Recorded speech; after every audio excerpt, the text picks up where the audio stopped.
Hello and welcome. You're listening to the Healthy Moving Podcast, the show that empowers you to exercise less, but move more so you will feel better. I am your healthy moving enthusiast, Jen Hoffman from healthymoving.com. Today, we're talking about self-care. If you aren't taking as good a care of yourself as you should be, you probably think it's because you just don't have the time to. I actually think time is not the issue. I'll tell you what is in today's show. Plus, I'm answering a listener question about scoliosis. Even if you don't have a scoliosis diagnosis, you can learn a lot from my answer to her question. Thanks so much for joining me today. It's going to be a fun one.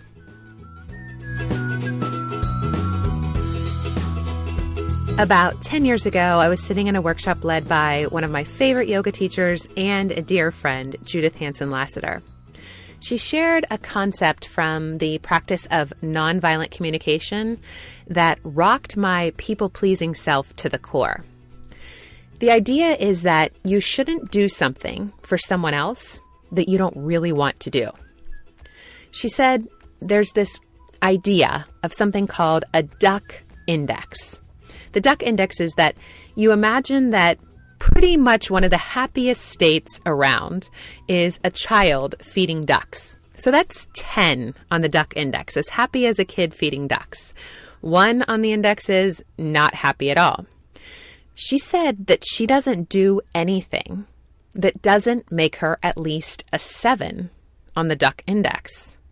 Well, I was shocked because there are many things in life that I do for people that I don't necessarily feel a number 7 about, changing diapers or taking out the trash, cleaning up messes, all those kind of things. They just don't put me anywhere near as happy as a kid feeding ducks. So I was thinking, how can she live her life that way? That's pretty selfish. She went on to explain that when you do something for somebody that you don't really want to do, that there's a harm that's caused, kind of like the impact of resentment. I really understood that because I know what that building resentment can be like, but I still was perplexed. Well, how do you do the things you have to do in life and love on your people in the way that you have to if you only do the things that make you at least a 7 on the Duct Index? And then she shared the secret that when someone asks you to do something that you don't naturally feel a 7 for, you ask a simple question. Sometimes you might ask it actually to the person, or you might ask it in your head. But the statement goes something like this. For example, my husband asks me to go see a movie that I don't really want to see. Instead of saying, okay, and then thinking, but he's going to owe me in my head, which is pretty much my typical default behavior, or instead of just saying no, I could say to him, you want to see that movie? It's not really something I want to see. Entice me with your needs. Those are the magic words. Entice me with your needs. Then maybe my husband responds with something like, we haven't had much time together. I'm not really in the mood for a big, deep conversation, but I just want to see this movie and I'd really like to hang out with you while I see it. Suddenly, something happens inside of me.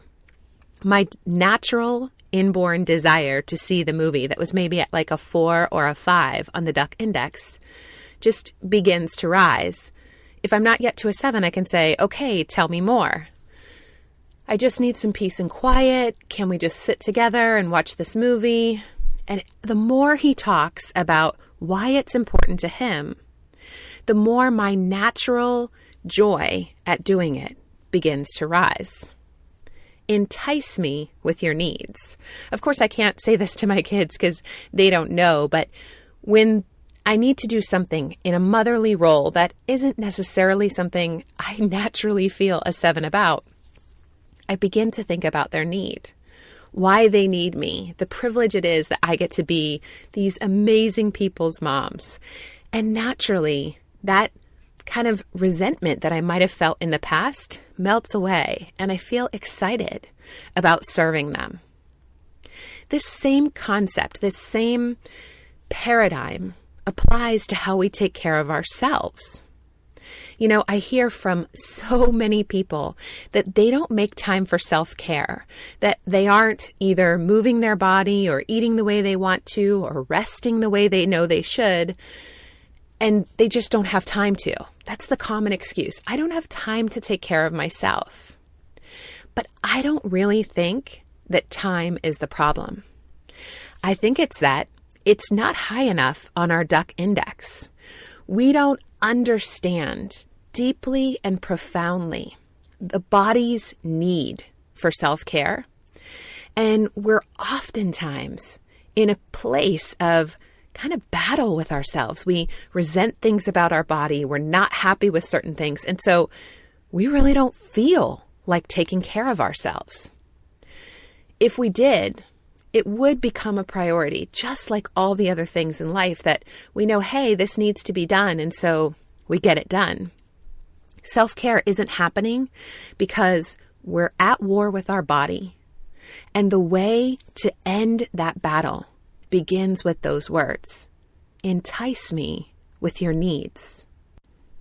When I'm teaching, whether it's that I'm teaching a one-off workshop or when I'm teaching people in my coaching and challenge program, I always equip them with the information about why they're doing what they're doing. This is what a lot of exercise programs miss.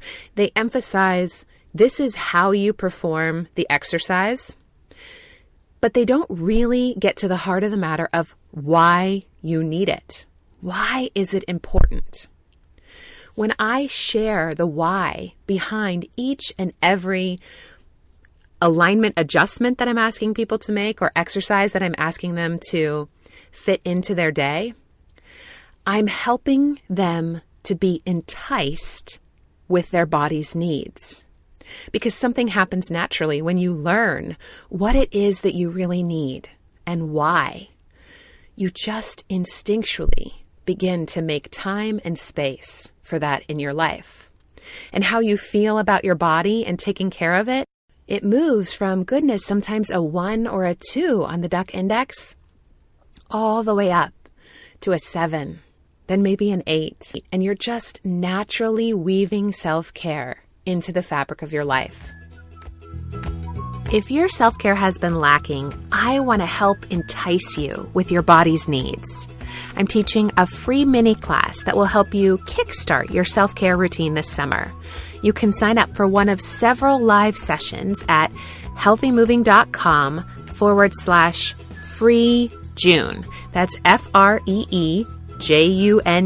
Or if it's easier for you to text from wherever you're at right now, you can just text the words free June, no space, to 33444. And if you're ready to really dive in and learn more about your body's need for movement and how to get that movement as you live your life, check out my coaching and challenge program. We're starting our 6-week summer challenge on June 28th. So head to healthymoving.com/coaching for all the details and prepare to feel amazing in and about your body. Okay, I'll be back in just a moment with this week's Q&A.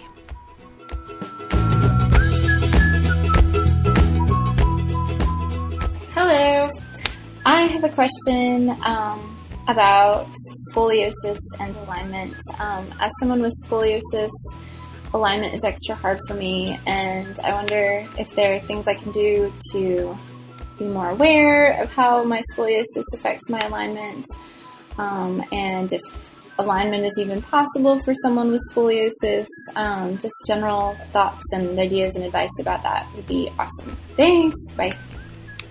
This is a fantastic question and relevant to many of us, even if we don't have scoliosis, because asymmetrically tight muscles can cause a curvature and rotation of the spine for almost all of us. And awareness is the key to working with this issue. You see, we just don't use our bodies symmetrically. So many of us are walking around with a greater degree of muscle tension on one side from the other. Whether you have scoliosis or not, it's important to learn to listen to your body and uncover and address these imbalances and asymmetries. So where do you begin? Always at the bottom. Start working on foot mobility, calf and hamstring stretching, psoas releasing, pelvic and rib alignment. When the feet are pointed straight ahead and the kneecaps are down and the pelvis and ribs are in neutral, and it can take some time to get comfortable with those alignment points themselves, but only then are we in a position to uncover the tension patterns in our chest and shoulders that are affecting the alignment of our spine. It's highly likely that one of your pecs is extremely tight if you have scoliosis. Uncovering which one and working to reduce that tension is the next step. But baby steps. Start with the feet. Always with the feet. Whole body alignment is always the answer. We can't just look at our parts in isolation. Okay, I hope you find that helpful. And for everyone else, I absolutely love answering your questions. If you have a question you'd like me to answer in a future episode, you can call me at 201-580-MOVE, or you can just click the Leave Me a Message link in the show notes at healthymovingpodcast.com. As a way of saying thanks, if I use your question on a future episode, I'll send you a little something in the mail just to say thanks. I would love your feedback on the show. Would you head to iTunes to subscribe, rate, and review? I would so appreciate it. And if you're enjoying the show, I'd really appreciate you helping me spread the word. Head over to healthymovingpodcast.com. There's links there to make sharing it very easy. Thank you so much for listening. Until next time, friends, keep moving.